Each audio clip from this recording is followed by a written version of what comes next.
Créée en 1984 par le prince Régnier, la roseraie Princesse Grace, qui a été entièrement restructurée, agrandie et réaménagée en 2014, est aujourd'hui l'une des perles de Monaco. C'est dans cet écrin que vient de se tenir aujourd'hui le concours international de roses nouvelles, un concours organisé tous les 2 ans en principauté par l'association des amis de la roseraie Princesse Grace. Nous avons jugé plus de 70 variétés qui nous ont été présentées par plus de 20 obtenteurs, c'est-à-dire hybrideurs, c'est-à-dire éleveurs de roses, mais que nous appelons et que nous dénommons les obtenteurs, et qui nous font confiance de concours en concours et qui nous ont soumis ces roses à l'étude et au jugement d'un jury international. On a fait différents petits groupes et en fait dans chaque groupe on voit qu'il y a un spécialiste pour le parfum. Il y a un spécialiste pour la fleur. Un autre va examiner le feuillage. Bon, chacun va donner un peu son avis. On va collectionner ces différents avis.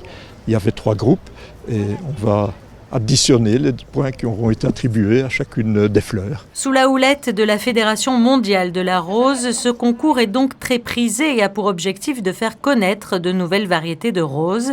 Créé en 1968, le but de la Fédération mondiale de la rose était de créer une plateforme de connaissances à travers les différentes sociétés nationales de roses issues des différents pays à travers le monde. À chaque concours de roses, en fonction d'un certain nombre de critères qui sont définis de manière commune pour l'ensemble des concours, on attribue la rose qui aura le plus de points, aura des certificats. Et puis, il y a tous les 3 ans, au niveau de la Fédération mondiale des sociétés de roses, pour lequel nous avons une convention mondiale. Cette année, elle aura lieu en Australie. On élit la rose favorite du monde.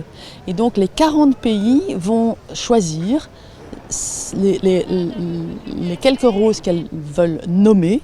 Et celle qui aura eu le plus de nominations deviendra la rose favorite du monde. Dans la roseraie de Monaco se trouve un parterre qui rend hommage à ces roses favorites du monde. En attendant aujourd'hui, le concours international aura permis d'élire le trophée Piaget, la rose numéro 24, la rose Catherine Frotte, une fleur multiple conçue par l'obtenteur Marie-Françoise Dorieux, et la coupe du parfum a été remise quant à elle à la rose Eudora, portant le numéro 10, une fleur hybride de thé créée par la société française Le Nirp.